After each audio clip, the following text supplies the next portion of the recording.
जातिवाद ने बड़ा आतंक पूरे भारत में मचाया है। तो आप ये बयान अगर दे रहे हैं तो पंडितों ने ये शुरू किया है तो बेशक पंडितों को ही इसे ख़त्म भी कर देना चाहिए, जिसमें भारत के जो विकास में अवरोध पैदा हो रहा है वो फिर दोबारा पैदा ना हो। स्ट्रैटेजी हो सकती है उनकी, और वो क्यों हो सकती है आप सभी को ही मालूम है भी कि 2024 के जो चुनाव हैं उसको देखते हुए हो सकता है कि वो अपने बयानों को इधर उधर हेर फेर कर रहे हैं। डेफिनेटली ये तो उनकी मन की बात है, वही जान पाएंगे उन्होंने किस पक्ष में और किस संदर्भ में ये बात कही है। रामचरितमानस में कई सारी ऐसी बातें कही गई हैं कि जो विरोध करने लायक हैं। जिस प्रकार से अभी आपने देखा होगा कि ताड़ना का कई सारे अर्थ बता दिए गए हैं, कई बार उस ताड़ना को शिक्षा के संदर्भ में बताया गया है, कई बार ताड़ना को पीटने के संबंध में। लेकिन जब हम उसी चीज़ को हर एक चीज़ में बैठाने की कोशिश करते हैं तो कहीं भी वो सेटिस्फाइड नहीं हो पाता है। ये इतिहास गवाह रहा है कि जो पीड़ित और शोषित रहा है, जब जब उसने आवाज़ उठाई है तब तक उसे आतंकवादी की नज़रों से देखा गया है। इसी प्रकार से इस समय भी है कि अब जब हमारा समाज पढ़ लिख गया है और सही और गलत की पहचान करने लगा है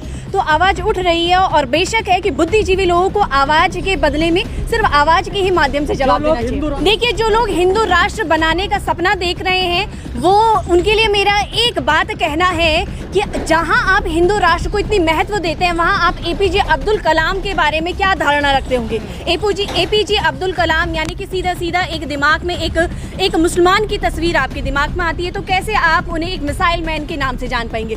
हिंदू राष्ट्र ना हो, इसीलिए बाबा साहब के द्वारा एक बहुत ही ज्ञानवर्धक बातें और संविधान के रूप में दी गई थी, संविधान की किताब, जिसमें यही बताया गया है कि आर्टिकल नंबर 25 इसी बात की हमें आज़ादी देता है कि आप जिस धर्म को चाहिए अपना सकते हैं। अभी तो कल की डेट में हो सकता है कि कोई मुस्लिम आके कह दे कि भाई अब हमें मुस्लिम राष्ट्र बनाना है, कोई क्रिश्चियन कह दे। इसीलिए जो संविधान है वो हर एक धर्म को एक प्रॉपर एक मान सम्मान की बात करता है। जब शिक्षा ने अपने पैर जमीन पर गड़ाए हैं तब तक वो क्रांति की ही आवाज़ लगी है। इसी प्रकार से है आज की डेट में हर कोई पढ़े लिखे हैं, हर कोई इस बात से अवगत है कि जब भी शोषित वर्ग अपनी आवाज़ को उठाता है तो उन्हें पता नहीं क्यों एक क्रांतिकारी की भूमिका दे दी जाती है। और ये इतिहास गवाह रहा है कि जो हमेशा शोषित और पिछड़ा रहा है वो हमेशा SC ST ही समाज कहा जा रहा। अम्बेडकरवादी गुमराह कर रहे हैं पिछड़ों को।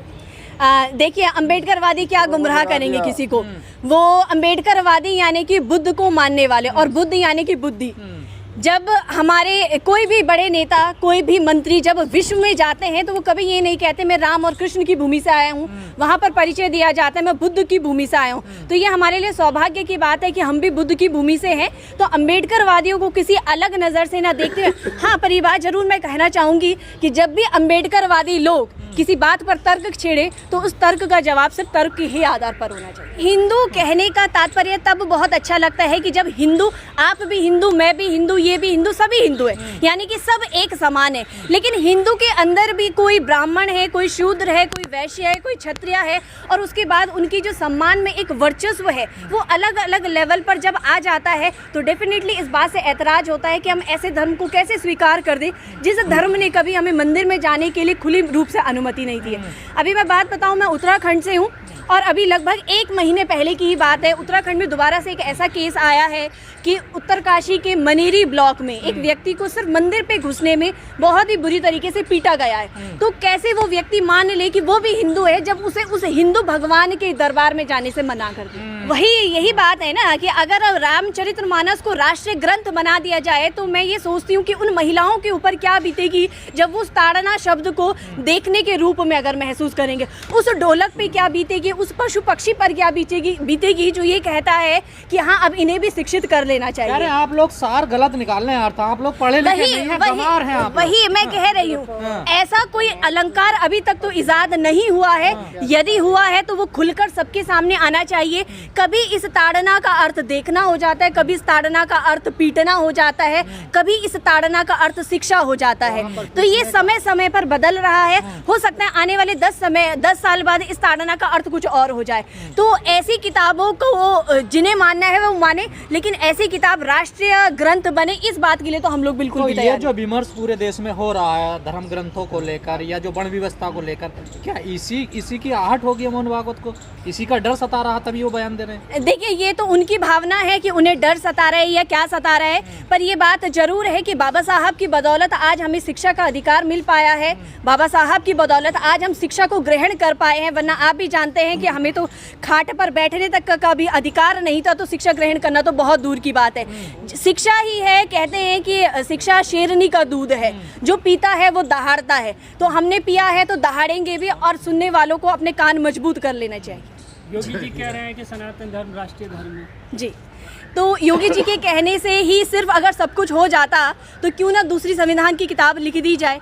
योगी जी ने ये बात कही है तो उनके बेशक अपने विचार हो सकते हैं, हम किसी के विचारों को नहीं बदल सकते, लेकिन भारत की एक परिभाषा है कि भारत का राष्ट्रीय ग्रंथ जो है वो संविधान से बढ़कर कभी ना हो सका है और ना होएगा आने वाले, क्योंकि संविधान सबको एक समानता का अधिकार देता है, जिसे मैं समझती हूँ कि रामचरितमानस की अगर हम बात करें, यानी कि हिंदू एक हिंदू किताब है, तो उसमें आप मुस्लिम कैसे, क्रिश्चियंस और कैसे अन्य धर्म के लोगों को आप एक समान। भारत का जो संविधान है ना, इसमें भारतीय संस्कृति नजर नहीं आती, ये विदेशों से कॉपी किया हुआ, ऐसे ऐसे तर्क दिए जाते हैं। देखिए, अगर ऐसा लगता है तो उस समय के वो बुद्धिजीवी लोग और कहाँ थे। संविधान सभा में तो बहुत सारी कमिटीज बनी थी, बहुत सारी समिति बनी थी, झंडा समिति थी, बहुत सारी समिति थी, तो उस समय पर तो इसका कोई विरोध नहीं हुआ। और ये संविधान ऐसे व्यक्ति द्वारा लिखा गया है कि जिसे मैं कह सकती हूँ कि विश्व में ज्ञान के प्रतीक के नाम से जाना जाता है। तो यानी कि आप एक ज्ञानी व्यक्ति के ज्ञान पर आपको शंका हो रही है, तो या तो अगर कोई ऐसा और बुद्धिजीवी व्यक्ति आ जाता है तो वो बेशक अपना एक प्रस्ताव रख सकता है, क्योंकि संविधान को बनने में ही कुल 2 साल 11 महीने और 18 दिन लगे। बहुत सारे देशों से पढ़कर संविधान लिखा गया है, और अब कोई भी व्यक्ति आकर कह दे कि हाँ ये संविधान गलत है और उसको चेंज हो जाना चाहिए, तो पहले उसे बाबा साहब के लेवल पर आना पड़ेगा और तब इस बात को कहना पड़ेगा। तो रोज कह तो रहे हैं ना, देखिए लोग, देखिए कहने से क्या हो जाता है, कहने से क्या हो जाता है, कहने से तो मैं भी बहुत कुछ कह सकती हूँ। मैं कह सकती हूँ कि महिलाओं को क्या है, भारत को पुरुष प्रधान देश न कहकर महिला प्रधान देश कह देना चाहिए, पर मेरे कहने भर से कुछ नहीं होता है ना। जब तक भारतीय संविधान इस भारत में जीवित है, तब तक कोई भी दूसरा व्यक्ति नहीं हो सकता कि कुछ भी आकर कुछ भी, हाँ विचार रखने की, कहते हैं ना आर्टिकल नंबर 19 विचार एवं अभिव्यक्ति की स्वतंत्रता। डेफिनेटली योगी जी, क्या मैं भी कह सकती हूँ, कोई भी कह सकता है, लेकिन उस बात को बिल्कुल यूनिवर्सल ट्रुथ मान देना, तो ये मेरे पॉइंट ऑफ व्यू से आप लोगों ने एक आंदोलन और देश में छोड़ दिया कि नई संसद भवन का नाम डॉक्टर अंबेडकर के नाम पर होना चाहिए।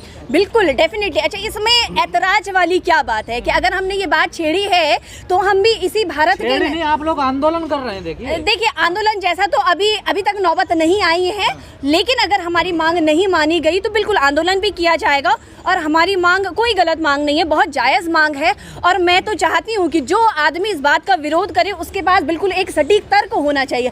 ये नहीं कि आपने कह दिया ये नहीं होना चाहिए, तो ये नहीं के पीछे कारण, और हमारे पास लाखों और करोड़ों कारण है कि बाबा साहब के नाम पर क्यों होना चाहिए। जो रात के अंधेरे में बाबा साहब की मूर्तियां तोड़ जाते हो, क्या वो नई संसद का नाम रख पाएंगे?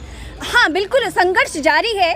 बाबा साहब को स्कूल में बैठने का अधिकार नहीं था, आज बाबा साहब हमारे बीच में नहीं है, उनकी मूर्तियों को समाज में रहने का अधिकार नहीं है। तो इसी से ही पता चलता है कि जो समाज में समानता है वो किस हद तक की है। अभी मैं पौड़ी जिले से हूँ, उत्तराखंड से, वहाँ पर भी हमारी एक अंबेडकर पार्क है, वहाँ पर बाबा साहब की उंगली तोड़ दी गई। तो इससे पता चलता है कि किस प्रकार के सोच के लोग यहाँ पर रह रहे हैं, और यही बस एक कारण है कि जो न्यू पार्लियामेंट हाउस है वो बाबा साहब के नाम पर क्यों नहीं होना चाहिए।